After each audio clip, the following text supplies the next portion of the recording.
여러분들은 신앙생활에 연조가 깊어질수록 믿음이 더 풍성해진다고 느끼십니까? 아니면 제자리 걸음이라고 생각하십니까? 혹은 더 나빠진다고 생각하십니까? 믿음이 더 깊어지는 경우는 그렇게 많지 않습니다. 그게 왜 그런지 알긴 하겠습니다. 좀 불행한 일이죠. 무슨 얘기냐. 교회 생활, 믿음 생활 오래 하니까, 본이 되고, 교회에 봉사도 많이 하고, 믿음이 더 돈독해지는 게 분명한 것 같은데, 그렇게 얘기할 수 있습니다. 그렇게 해야 되겠죠.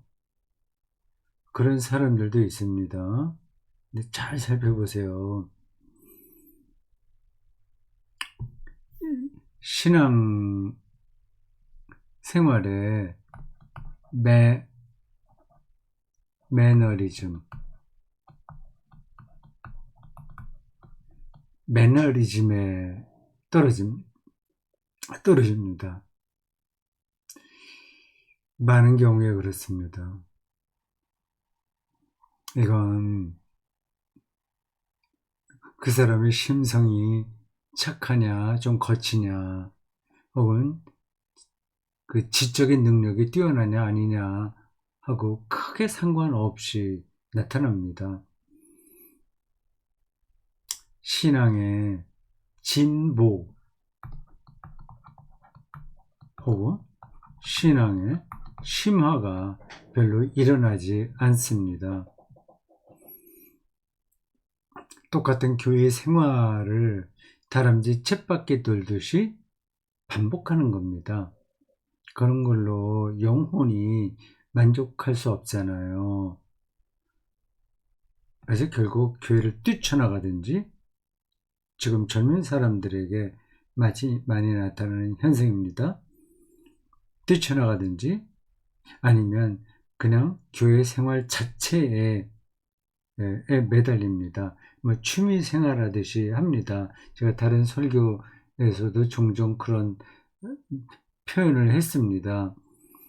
종교 동호회 혹은 동아리, 대학교에는 동호회 한 구성 멤버처럼 교회 생활을 한다고 말이죠. 그거 좋죠.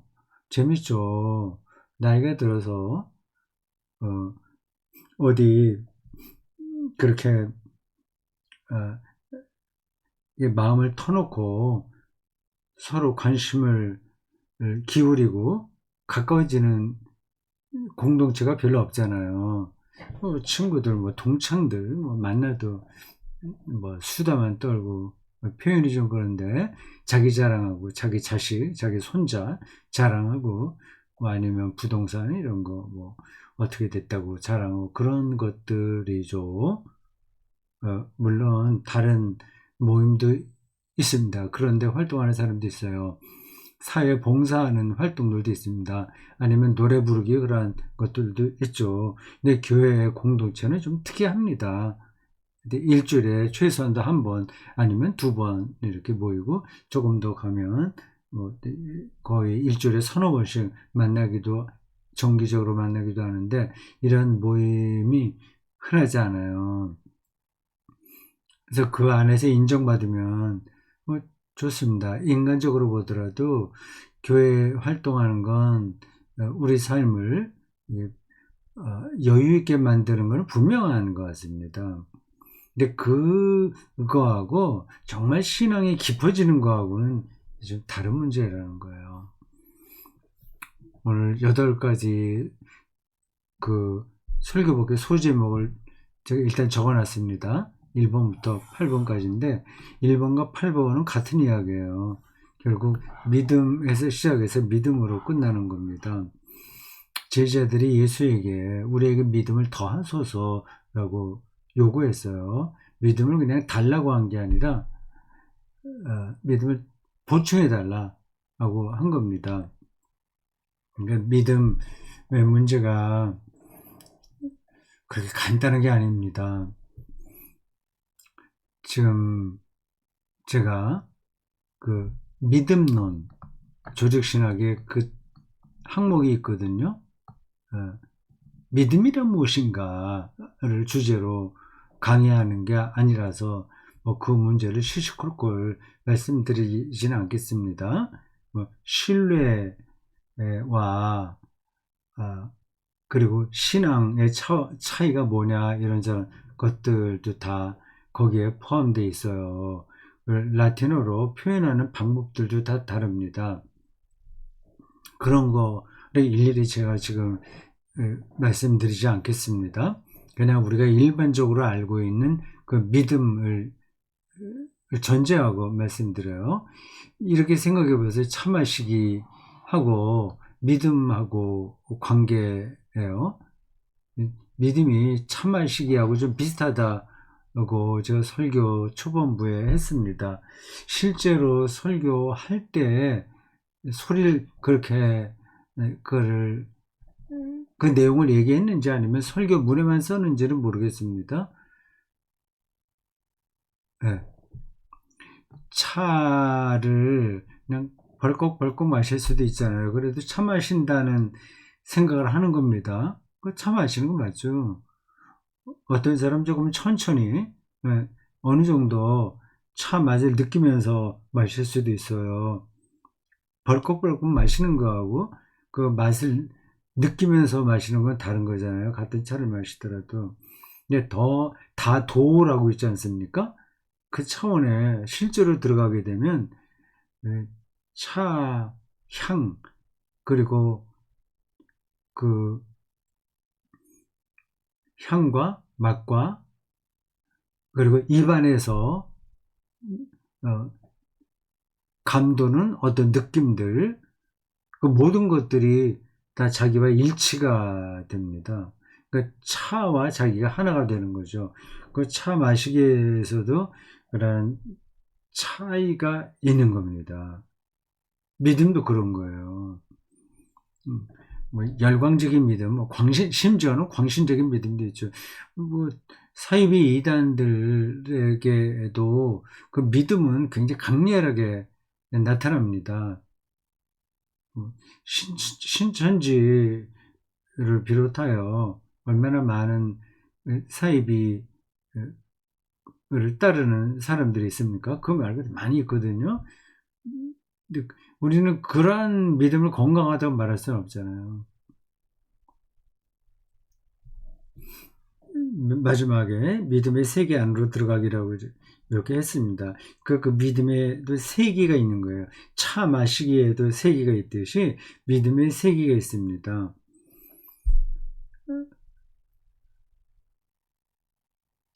그 안으로 깊이 들어가야 되는 거죠. 이게 관념적으로 들릴 수도 있겠네요.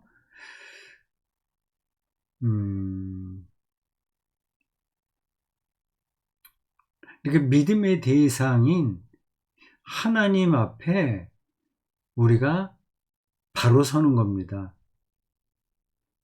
하나님 앞에 바로 서는 거죠. 그러니까 하나님이 누군지를 알아야 바로 서고 말고가 있지 않겠습니까? 그러니까 하나님에 대한 생각이 더 깊어져야 우리의 믿음도 따라서 같이 깊어지는 겁니다. 그럼 하나님 우리가 성경 읽기만 하면 얼마나 많이 거기 나오는데 그걸 또 깊어지고 말고 어디 있다고 그래. 그렇게 말씀하실 분들은 안 계시겠죠. 하나님은 그렇게 드러나는 분이 아닙니다. 은폐되어 있어요. 성경에 나온 이야기들이 다 읽기만 하면 하나님을 아는 것 같지만 전혀 그렇지 않습니다.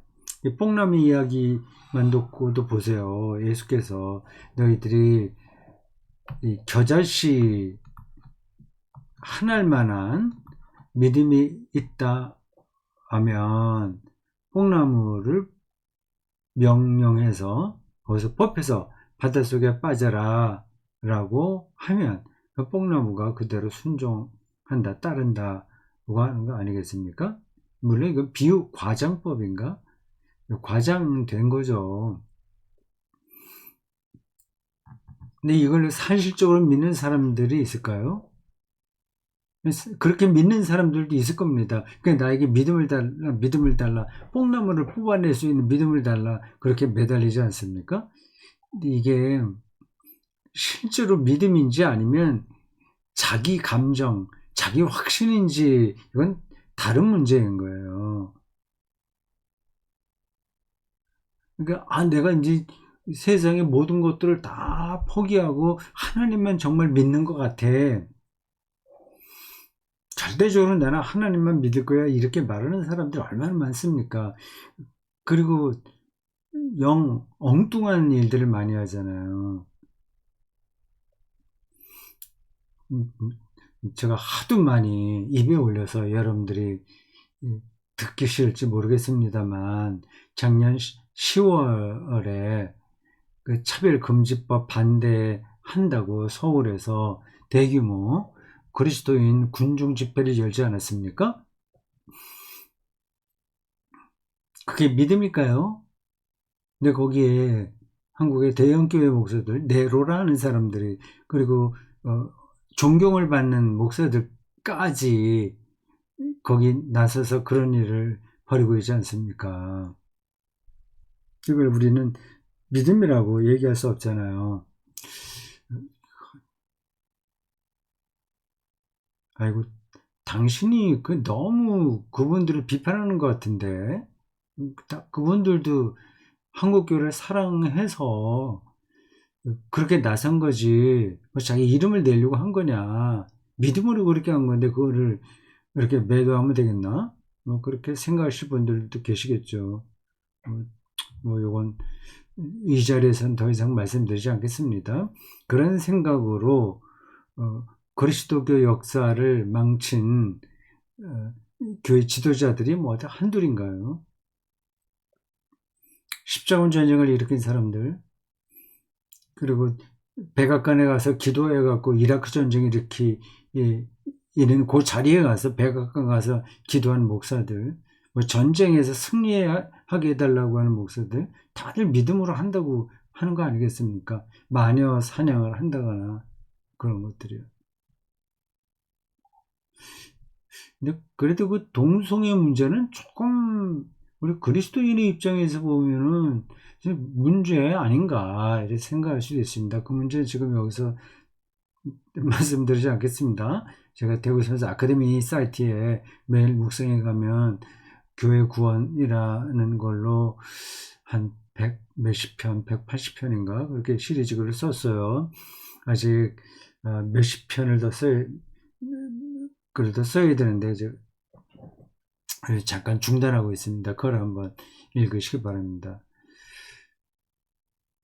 그 마르쿠스 가브리엘이 어떤 글에서 마르쿠스 가브리엘이 얘기했겠죠? 파넨베르크는 아닌 것 같고 마르쿠스 가브리엘 요즘 제가 마르쿠스 가브리엘 책을 수년 전서부터 많이 읽고 있고요. 지금도 이제 계속 제 가장 손에 잘 잡힐 수 있는 근데 놓고서 읽고 있습니다. 10월 16일에 목요일이죠. 대구 기독교 교회 협의회 그 가을 세미나에 제가 1시간 맡아서 특강을 가게 됐는데 거기서 이제 저에게 요구한 특강 제목이 그거예요. AI 시대 마르쿠스 가브리엘의 생각 감각에 대해 이런 겁니다. 그걸 준비하려고 그 생각이란 무엇인가? 생각이란 무엇인가? 대하지 데스 댕켄스 걸 다시 읽고 있습니다. 옛날에 읽었는데 다시 읽고 있어요. 그래서 그분 아주 젊은 분이죠. 80년생이니까 80년생 맞죠? 네. 저에게 그 철학자 중에서 어, 이렇게 영향을 끼친 분들은 그렇게 많지 않습니다. 제가 잘 모르니까 철학은 그래서 그런 거예요. 예, 그래도 많이 영향을 끼친 분들은 이제 플라톤을 제가 잘 모르지만 간접적으로 어, 플라톤의 이데아 사상 그게 어, 그 초기 그리스도교가 형성될 때에 뉴, 뉴, 그, 뭐지? 제가 지금 뭐 단어를 잊어버렸네. 가장 기초적인 건데 잊어버렸네. 그 당시에도 그 신플라톤주의군요. 뉴 플라토니즘. 신플라톤주의 맞겠죠? 그렇겠죠? 예, 상당한 영향을 끼쳐서 플라톤 책을 많이 읽은 게 아니라 그분이 기독교 사상에 어떻게 영향을 끼쳤는지를 읽어서 대충은 알아요. 그래서 그분 중요하다 생각하고 있어요. 예, 기독교 처음 도구마가 형성될 때, 기독교 교리가 형성될 때 플라톤, 아리스토텔레스 이 사상이 영향을 많이 끼쳤습니다. 그래서 그분들의 생각이 제가 철학적으로 사유하는 데 도움을 많이 준 거예요. 아리스토텔레스 형상과 진료 문제도 그렇고요. 뭐 하이데거에게는 도움을 많이 받았고요. 동양의 노자와 장자 이런 분들도 도움을 많이 줬습니다. 네, 야스퍼스 그리고 어, 실존주의 철학자들 제법 여러 사람들이 있어요. 도움을 많이 받았습니다. 근데 아주 현대 철학자로서는 마르쿠스 가브리엘이에요. 이분이 여기 또 이제 본론 안 나가고 이제 다른 옆으로 좀 빠지는 것 같네요. 생각이 나서 드리는 겁니다. 어, 그 동성애자들에 대한 이야기가 있어요. 이분이 전반적으로 좀 보수적입니다. 근데 이런 철학자들을 보수다, 뭐 진보다 이렇게 판단할 수 있는 건 아닌데, 그냥 색깔로 볼 때 그런 거예요. 그래서 이분 철학을 가르쳐서 리얼리즘이라고 합니다. 그냥 리얼리즘이 아니라 뉴 리얼리즘이에요. 새로운 리얼리즘이에요. 그리고 탈근대주의를 격파하려고 하는 거예요. 그러니까 다시 근대로 돌아가자는 건 아닌데 이 탈근대성이요. 근대 근대주의의 사고는 잘못됐다. 우리 탈근대다. 포스트 모더니즘 이런 것도 또 구성주의 제가 정확하게 알지 못하면서도 낱말만 이야기합니다. 설명은 하지 않겠어요. 어, 그리고 디지털 시대에 이러한 아, 그 뭐라고 하지 가상현실 일이 진짜인 것처럼 그러니까 실제가 없다고 말하려고 하는 탈근대주의를 혁파하는 거예요. 그러니까 정통적인 거죠. 그리고 그분이 그 도덕성에 대해서 굉장히 중요하게 예, 이야기합니다. 뭐 무슨 글을 쓸 때마다 그런 것들은 제법 많이 나오고 또 그걸 주제로 한 책도 있어요. 저기 자꾸 이제 보이네. 굉장히 두꺼운 책이에요. 어두운 시대에도 도덕은 진보한다. 어두운 시대에도 도덕은 진보한다. 이제 이분의 책을 여러 권 읽다 보니까 흐름이 좀 잡혔어요. 뉴 리얼리즘이 뭔지를 좀 느끼겠습니다. 리얼한 거예요. 정말 이게 가짜가 꿈이 아니라는 거죠. 꿈이 아니야. 지금 이게 무엇을 먹고 누굴 보고 하는 이런 것들이 실제라고 하는 겁니다. 물론 이것만 실제는 아니에요. 어떤 그 허구라고 하는 것도 실제인 거예요. 허구는 어떤 나무나 무슨 공 아니면 집 이런 것처럼 이런 식의 실제는 아니지만 그 허구의 장에서 실제라고 하는 겁니다. 말이 복잡해지네. 그래서 그게 우리 기독교 입장에서 큰 도움이 됩니다.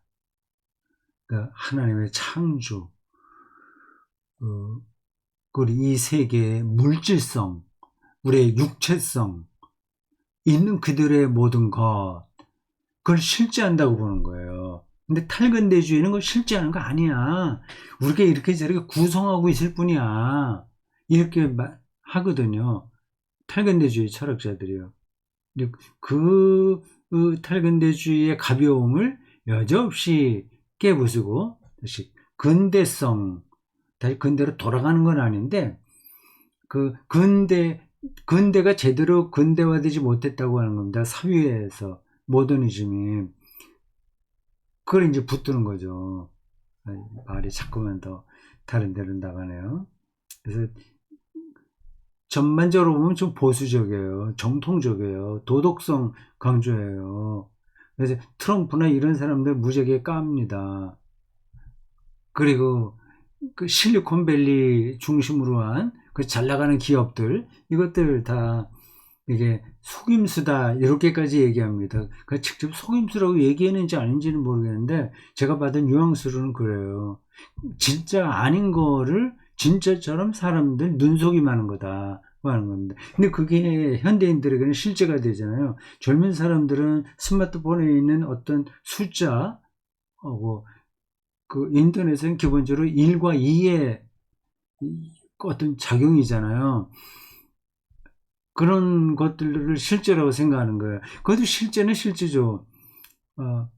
그리고 인간을 볼 때도, 인간은 다 세포덩어리야. 그리고 입자야, 입자. 입자가 어떻게 형성됐느냐에 불과하니까 정말 인간이 있는 게 아니야. 뭐 이렇게까지 가요. 근데 이제, 마르크스 가브리엘은 이대로의 인간, 그 실제다. 입자도 실제인데, 입자를 뛰어넘는 전체 유기초로서의 그것도 실제다. 그렇게 얘기를 해 나갑니다.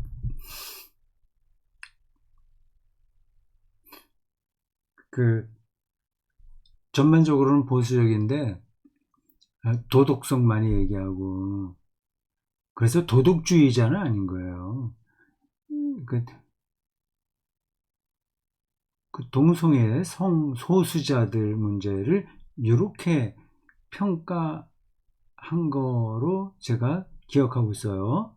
어떤 맥락에서 나왔기 때문에 그것만 따서 제가 말하면 오해의 소지가 있긴 있는데 어쨌든 그런 관점이 있다는 것을 말씀드리는 거예요.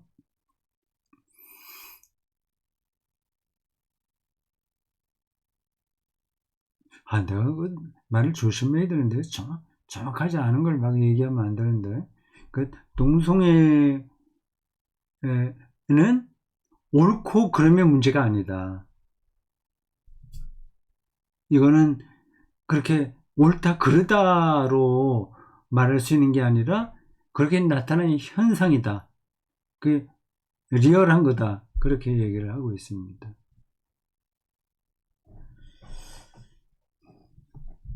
어디서부터 가다가 거기까지 가버렸죠. 어떤 매너리즘에 빠진다는 게 믿음이 그렇게 많이 가고 있습니다. 어디에다가 그걸 빠졌죠? 네, 지나가겠습니다. 무익한 종이라는 표현이 오늘 설교에서 수십 번 나왔을 겁니다. 이걸 그냥 겸손해라 그런 정도로 받아들이면 곤란하다고 제가 말씀드린 거예요. 기독교 신앙은 겸손이 아니에요. 겸손한 척 하는 게 아니에요. 그냥 그걸 뚫어보는 거예요. 무익한 거예요, 인간이. 피조물이니까요. 그래서 요거를 우리에게 익숙한 말로 바꾸면 피조물이라는 거예요. 만들어진 거예요. 생명의 근원이 내 안에 없다는 겁니다. 무익하다고 얘기를 해서 뭐 무의미하다, 우리 삶이 무가치하다. 그러니까 별로 이렇게 소중하게 다루지 않아도 된다. 존엄하고는 거리가 멀다. 이렇게 생각하시면 안 됩니다. 그 다음에 언제 설교하게 될 어느 본문에 나왔는데요. 11월에 설교할 땐가? 그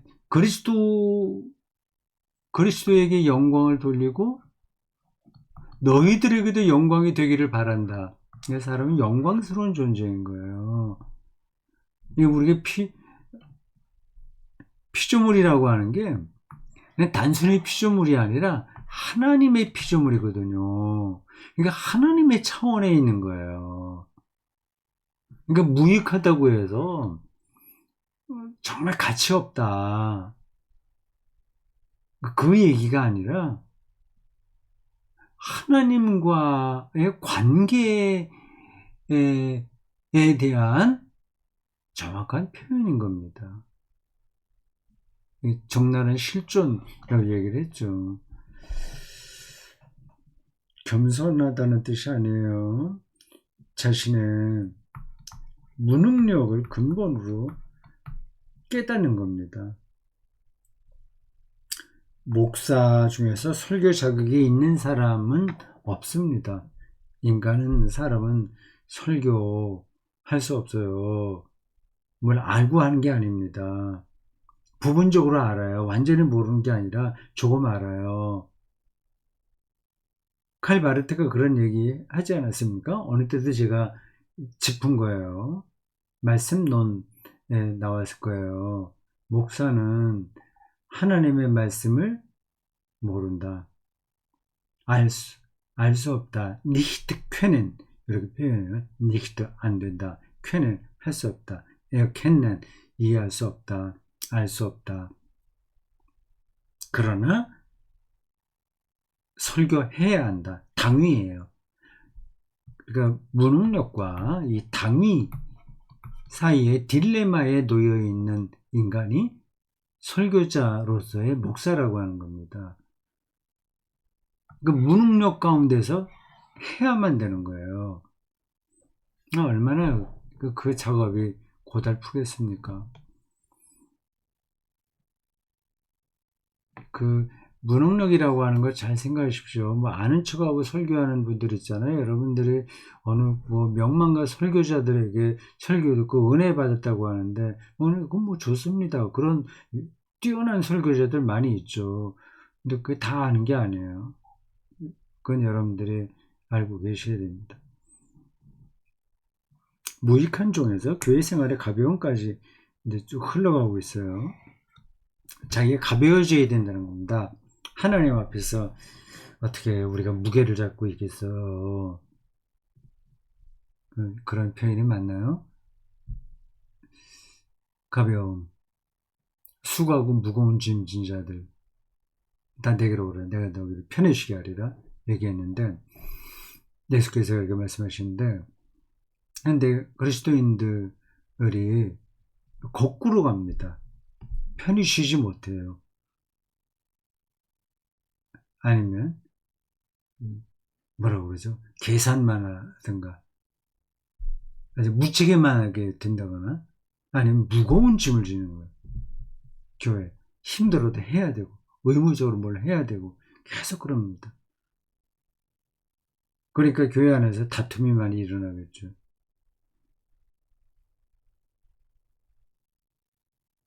교회 생활의 가벼움.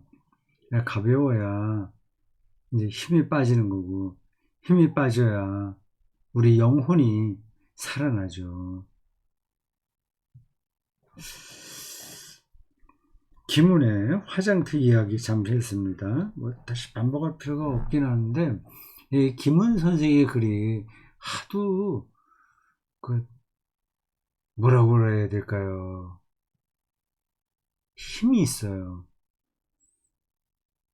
어떤 사태를 뚫어보니까 그게 가능한 것 같습니다. 그리고 그분의 문장은 이렇게 지저분하지가 않아요. 표현이 좀 그렇긴 한데, 형용사 이런 게 별로 없어요. 아주 건조해요. 어떻게 보면. 문장 자체가 건조해요. 그러나 어떤 사태를 관통하고 있기 때문에 훨씬 감동적이죠. 이런 거를 좀 저도 배워야 되는데 쉽지가 않습니다. 설교할 때도 위에서 말한 것처럼 좀 힘을 빼고 더 힘을 빼고, 저도 뭐 힘이 많이 빠진 사람이긴 한데 더 힘을 빼고, 또 자꾸 꾸미지 말고 그냥 담백하게, 드라이하게 혹은 쿨하게 어떤 사태만 전하면 되는 것 같아요.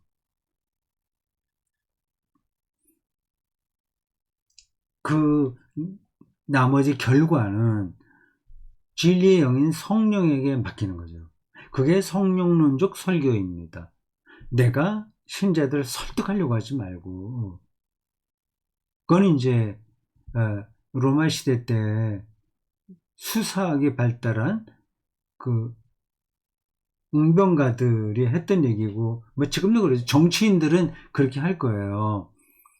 근데 설교자는 그 청중들을 의식하지 말고 하나님만, 자기가 경험한 하나님만 이야기하면 충분할 것 같습니다.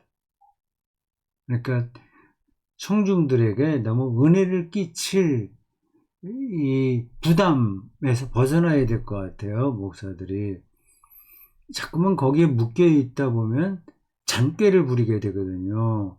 이런 예화를 하면 신자들이 확 은혜를 많이 받아, 뭐 그런 식으로 그 은혜를 만들어 가려고 하는 겁니다. 그건 이제 좀 얄팍한 거죠. 인간의 술수인 거예요.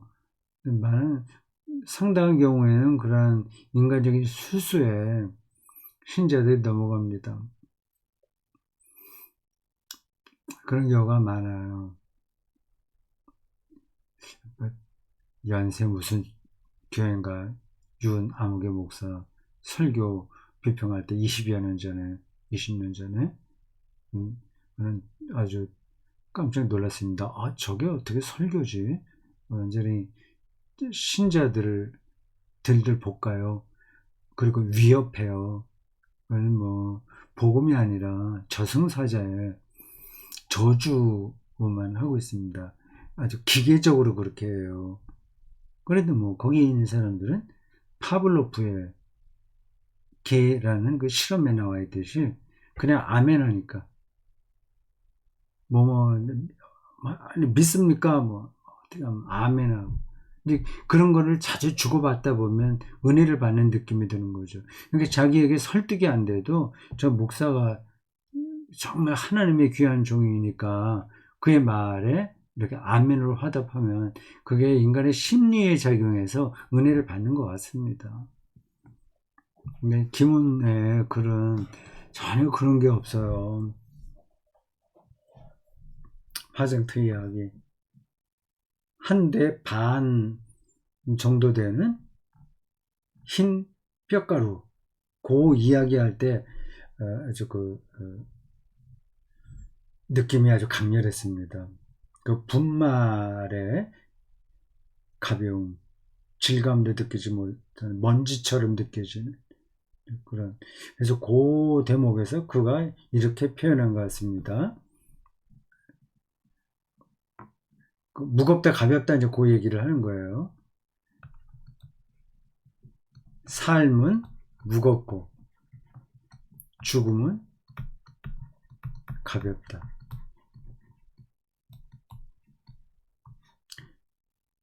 죽기 전까지는 죽음이 모르니까 죽음 경험해보지 못했으니까 말할 것도 없고, 죽으면 또 죽음이 뭔지를 인식하지 못하니까 그는 그냥 한 대 반짜리 흰 뼈가루가 되는 그런 가벼움. 죽음은 가볍다. 그게 역설적으로 그렇게 표현해요.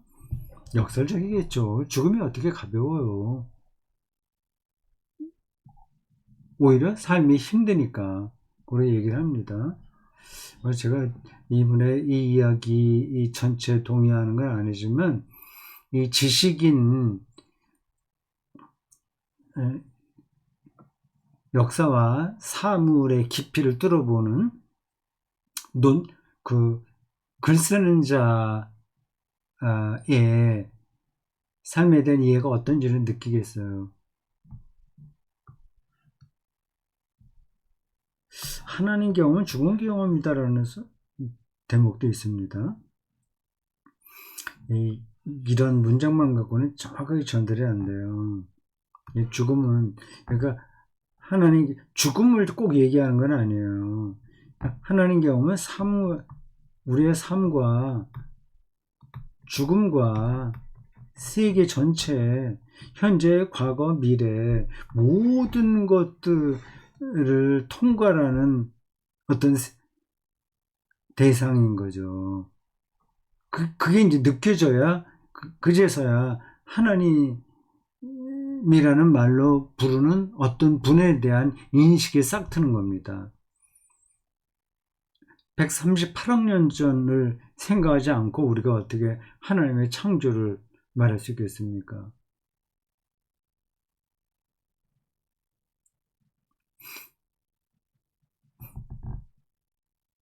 마르쿠스 가브리엘이 기독교에 대해서도 제법 많이 말합니다.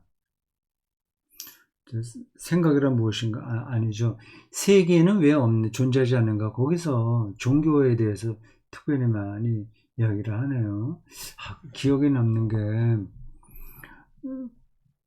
그, 물질 숭배에 대한 이야기예요.